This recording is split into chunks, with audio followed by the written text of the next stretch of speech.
नमस्कार, मी informational queen तुमचं स्वागत करताय मी माझ्या लाडक्या युट्यूब चॅनलवर। तर आज आहे जागतिक पर्यावरण दिन। चला तर मग या दिवशी थोडीफारशी छानशी माहिती जाणून घेऊया। आज सगळीकडे जागतिक पर्यावरण दिन साजरा केला जात आहे। आपल्या दैनंदिन आयुष्यात पर्यावरणीय जीवन पद्धतीचा अवलंब केला तर पृथ्वीचे संरक्षण केले जाऊ शकते। यासाठी आपण सगळ्यांनी काही पर्यायांची निवड करण्याची आवश्यकता आहे। यामुळे परिसरातील नैसर्गिक सौंदर्यच नव्हे तर आपल्या येणाऱ्या पिढीच्या चांगल्या भवितव्यासाठीही महत्त्वाचे आहे।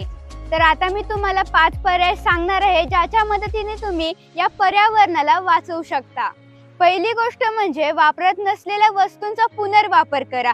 सध्या जगभर रिसायकलिंगला मोठ्या प्रमाणावर प्रोत्साहन दिले जात आहे। यामुळे पर्यावरणीय भविष्यासाठी टाकाऊपासून टिकाऊ पद्धतीचा अवलंब करायला हवा। यामध्ये जुन्या वापरात नसलेल्या वस्तूंवर प्रक्रिया करणे, टाकाऊ वस्तूचे सुंदर आणि कलात्मक वस्तूंमध्ये रूपांतर करण्याची आवश्यकता आहे। तुम्ही तुमच्या घरातील एका अडगळीत पडलेले फर्निचर, कपडे, जुनी खेळणी आणि इलेक्ट्रॉनिक्सच्या वस्तू इत्यादी याची योग्य विल्हेवाट लावल्यामुळे घरातील कचरा कमी होतो। कचऱ्याच्या स्वरूपात पडून असणाऱ्या वस्तूंचे एका चांगल्या वस्तूचं रूप मिळते आणि आपल्या आजूबाजूला राहणाऱ्या लोकांना पृथ्वीसाठी आणखीन कार्यक्षम पद्धतीने काम करण्यासाठी प्रेरणा मिळते। यामुळे टाकाऊपासून टिकाऊ वस्तूंचा निर्माण करणे हे जीवनशैलीतील एक महत्त्वाचे पाऊल ठरू शकते। हे सर्व केल्याने आपण आपल्या पर्यावरणाचे रक्षण करू शकतो।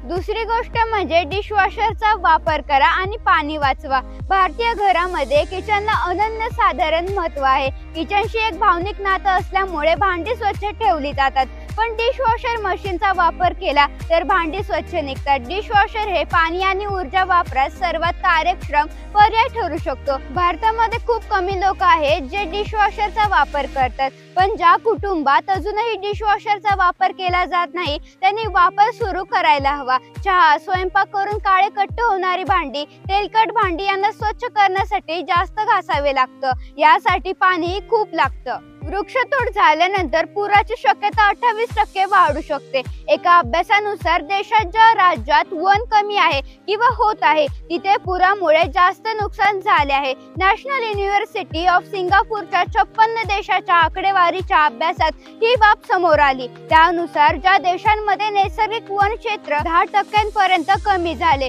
तिथे पूर येण्याची शक्यता 4 ते 28% वाढली आहे। झाडे तापमान नियंत्रित करते। झाड एखाद्या भागाचे तापमान 1 ते 5 अंशापर्यंत कमी करू शकते। वर्षभरात एक झाड 22 किलो कार्बन डायऑक्साईड शोषून घेते। एक झाड वर्षात 100 किलो पर्यंत ऑक्सिजन देते। एका व्यक्तीस वर्षाला 740 किलो ऑक्सिजनची गरज असते।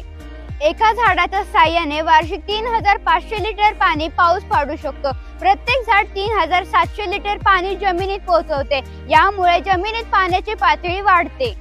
जर तुम्हाला आपले पर्यावरण वाचवायचे असेल तर हे अवश्य करा। पर्यटन स्थळे हा आपल्या ऐतिहासिक आणि सांस्कृतिक वारशाचा ठेवा आहे। आपले किल्ले, वास्तू, लेणी येथील निसर्ग या गोष्टी आपल्या इतिहासाची साक्ष देतात। हे वैभव्य पाहण्यासाठी देश विदेशातील हजारो पर्यटक येतात। पर्यटकांच्या पर्यटनातून आपल्याला फार मोठे परकीय चलन मिळते। पर्यटनामुळे हजारो व्यवसाय निर्माण होतात व त्यातून रोजगार निर्माण होतात। स्थानिक व्यवसाय मोठ्या प्रमाणात विकसित होतात। कला उद्योगांना चालना मिळते। पर्यटन स्थळाची काळजी केवळ सरकारने घेऊन चालणार नाही, ती प्रत्येकानेच घेतली पाहिजे। एक झाड आपल्याला काय काय देतं हे आता मी तुम्हाला सांगते। एक झाड आपल्याला आईचं प्रेम, बापाची माया देतं, तर बहीण भावंडाचं नातं सांगतं। ही सगळी नाती कशी जपायची हे सांगतं आणि कितीही येऊ द्या वादळ वारं पण खंबीरपणे जमिनीवर उभा राहावं हे संजीवनी देतं। झाडाकडून माणसाला बरेच काही शिकता येतं, तसेच एक महत्त्वाचा संदेश देतं। माणसानं कितीही मोठं व्हावं पण जमिनीवर पाय कायम ठेवावं, कारण आकाशात भरारी घेताना विमानाला सुद्धा धावपट्टीवर धावावं लागतं। तसेच ज्याचा आधार घेऊन आपण उभे राहिलो, मोठे झालो, त्या मातीने तिच्या उदरात आपल्याला वाढवलं, घट्ट बनवलं, तिला कधी सोडू नये व विसरू नये। याचाच अर्थ ज्याला कळला त्याला सगळा संसार कळला आणि हा संपूर्ण अर्थ त्या एका वृक्षात म्हणजे झाडात दडलेला आहे। एक झाड आपल्याला संपूर्ण जीवन बहार करतं, म्हणजे सावली, गारवा, फळं, फुलं, इंधन, हवेतला ऑक्सिजन, आयुर्वेदिक औषधे, म्हणून ही माणसाच्या जीवनाला त्याचा मोठा आधार आहे. असे बरेच वृक्ष माणसाला संजीवनी ठरले आहेत.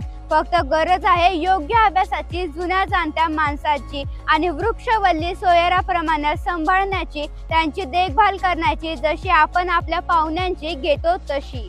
चला तर मग आजच्या व्हिडिओ पुरते एवढेच. हा व्हिडिओ तुम्हाला कसा वाटला ते तुम्ही कमेंट करून नक्की सांगा. पुन्हा एकदा भेटू एका नव्या व्हिडिओ सोबत, एका नव्या माहिती सोबत. तुम्हाला व तुमच्या परिवारास पर्यावरण दिनाच्या हार्दिक हार्दिक शुभेच्छा.